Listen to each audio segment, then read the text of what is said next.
This video considers the impact of split ticket voting and abstentionism in American politics.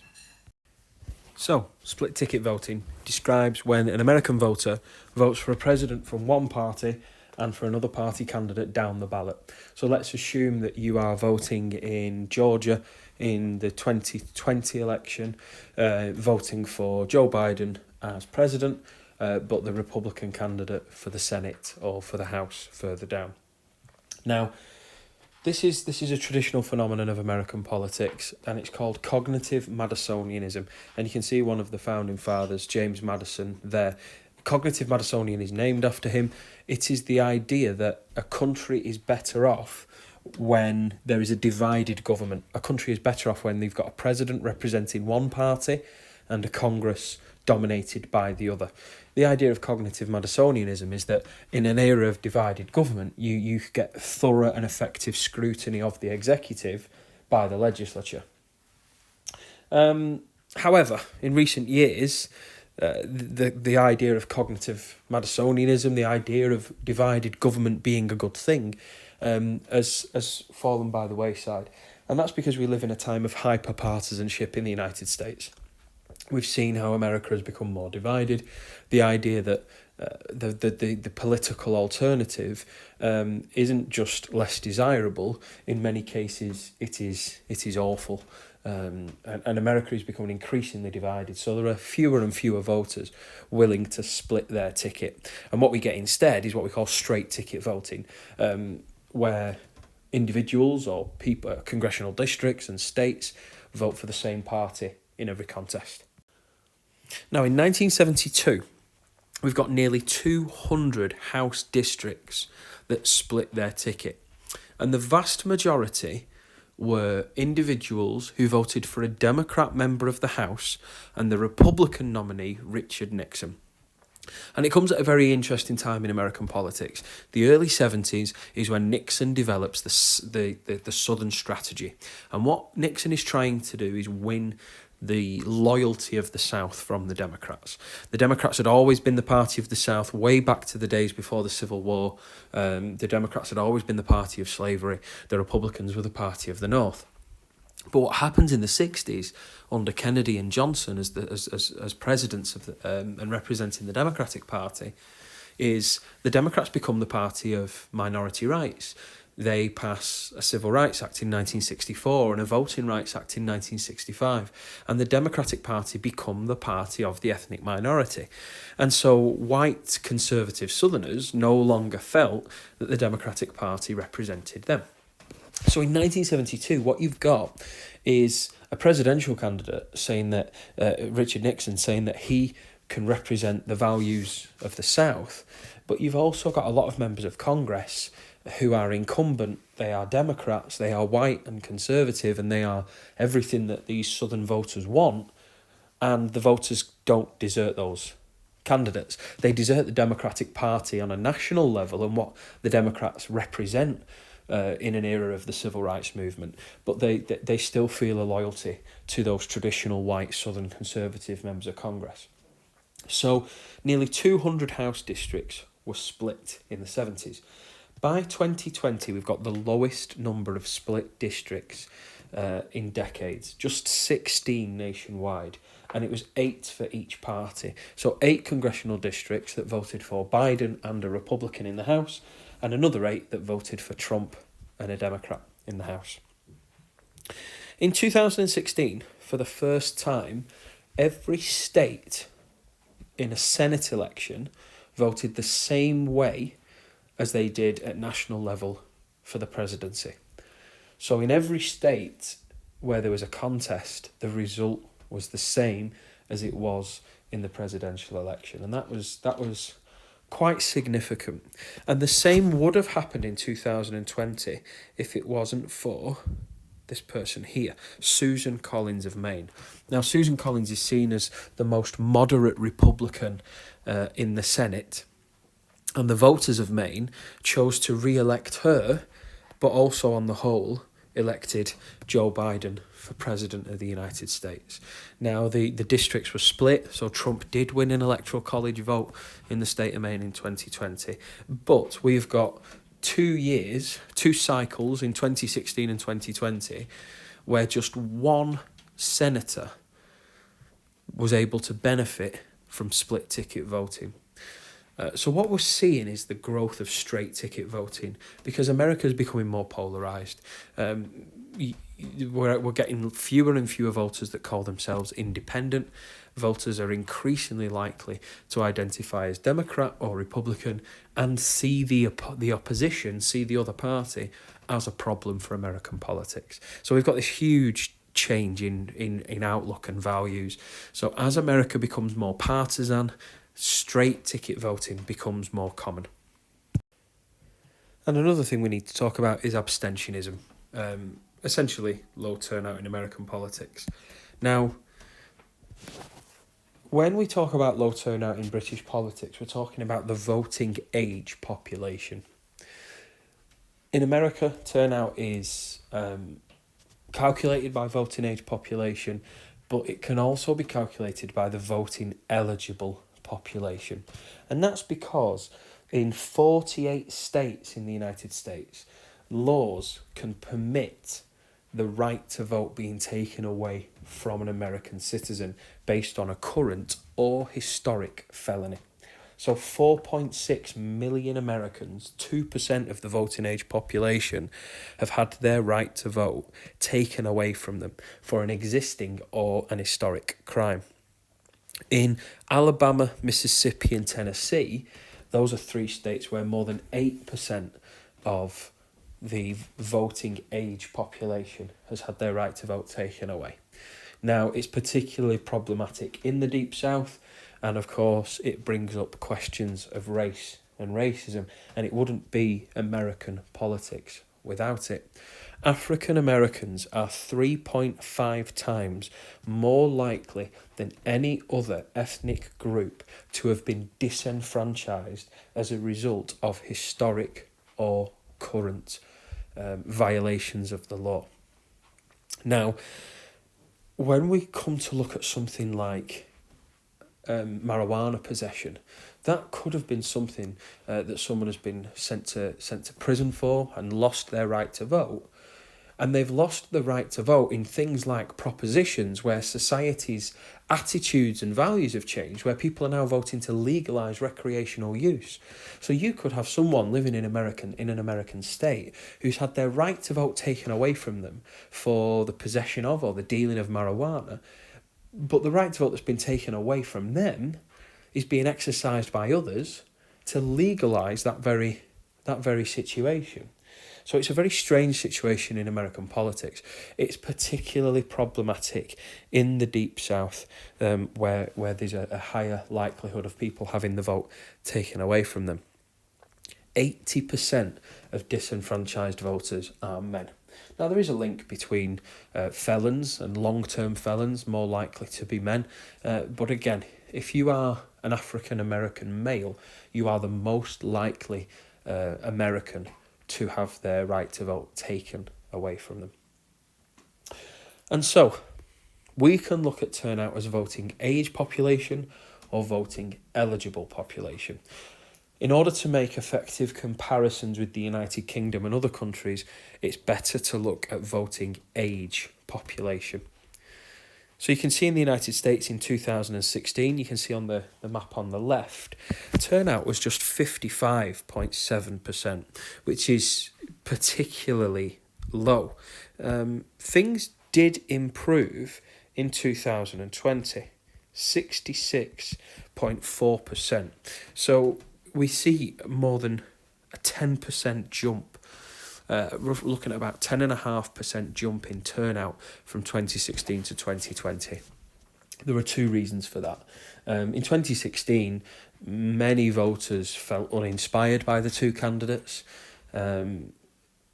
particularly would-be Democratic voters who weren't inspired by Clinton as a candidate, and they certainly weren't willing to go and vote for the alternative candidate, Donald Trump. What happens by 2020 is Donald Trump has proven to be the most controversial American politician in American history. And as both a politics and a history teacher, I stand by that comment. Donald Trump is the only president to have been impeached twice. He now, at the time of creating this video, faces criminal charges for essentially inciting insurrection against the United States. So there was a negative inspiration, but an inspiration nonetheless for voters to go out and vote against Donald Trump. I think the big jump in turnout of those that didn't vote last time were voters more likely to not want more of Donald Trump than voters who didn't vote for him in the first place, then convinced to vote for him otherwise.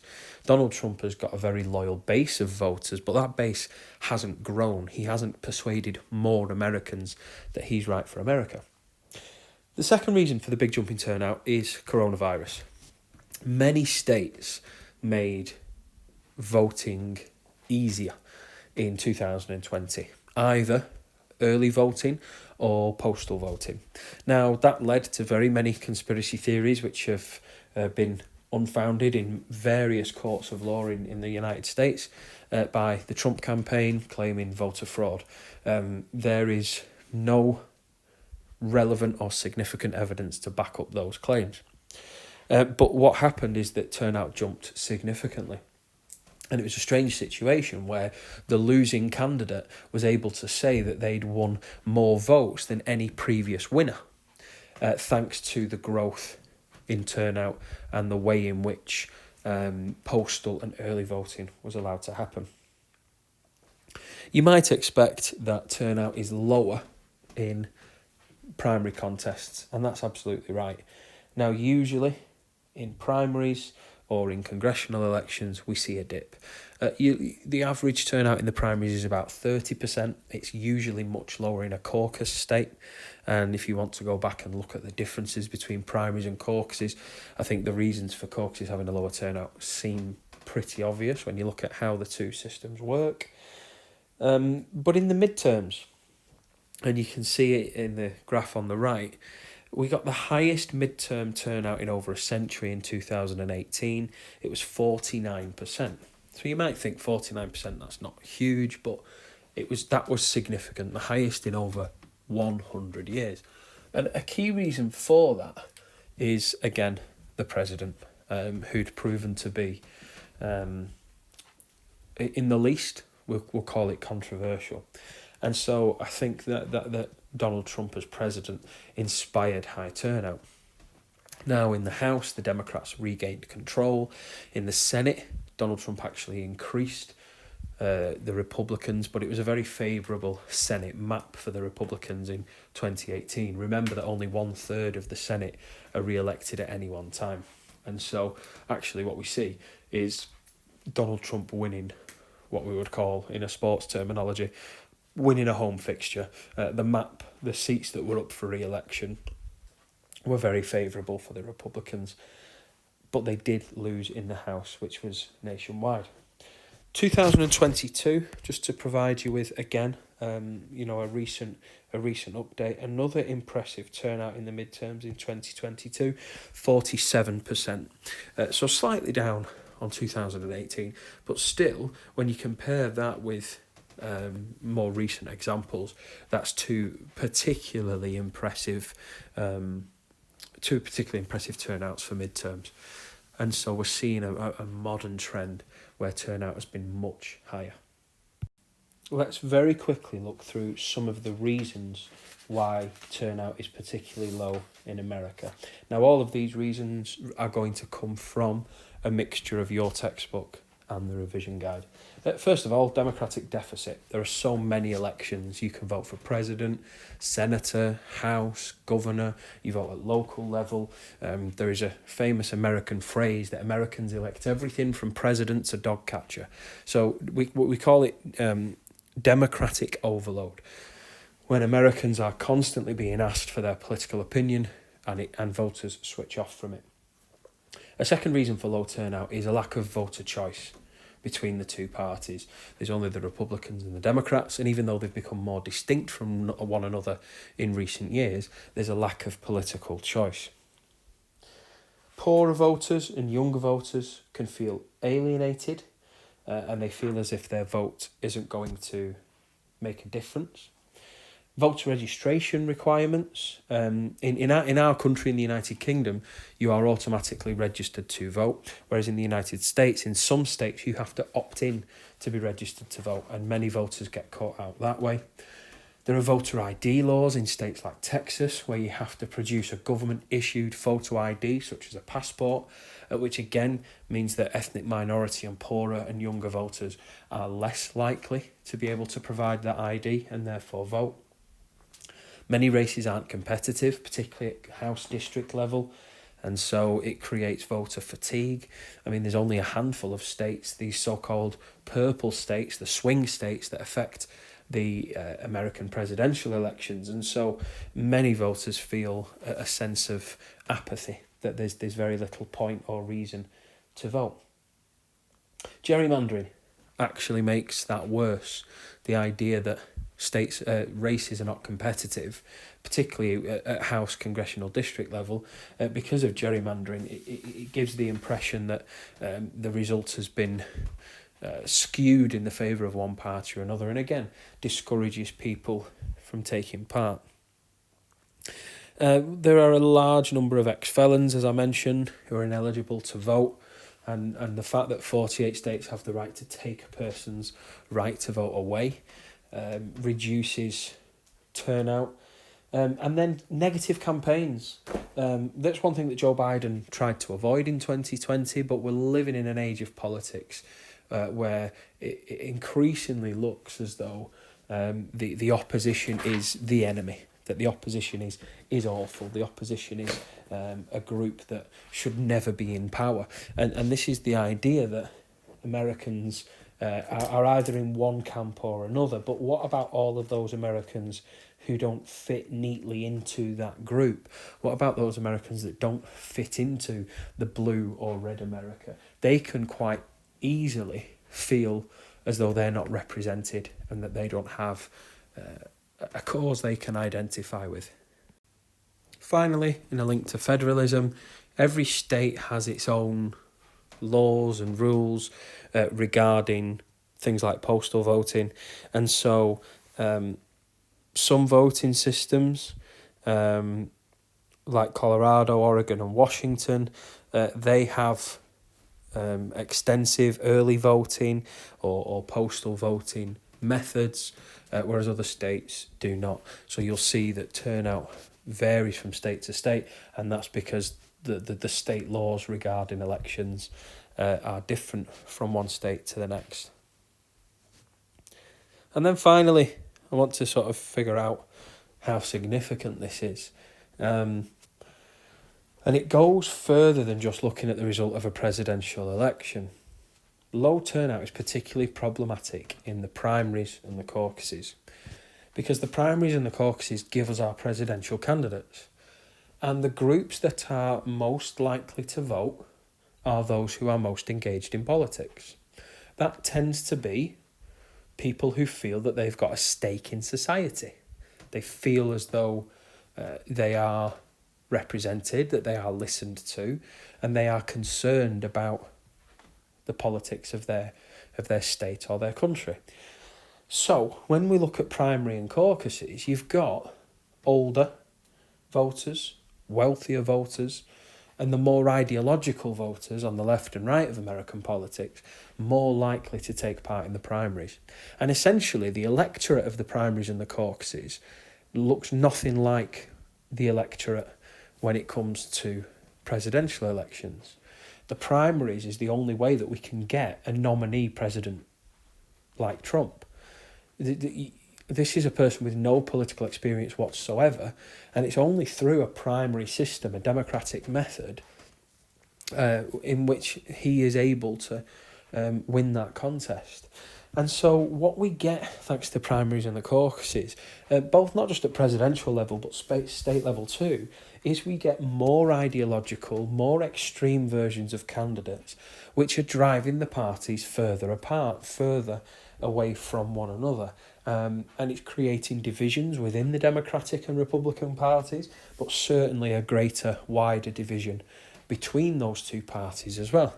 And because of low turnout, particularly in primaries and caucuses, we're getting more extreme, more ideological candidates, which is creating a growing divide in American politics, which is causing more Americans to feel unrepresented.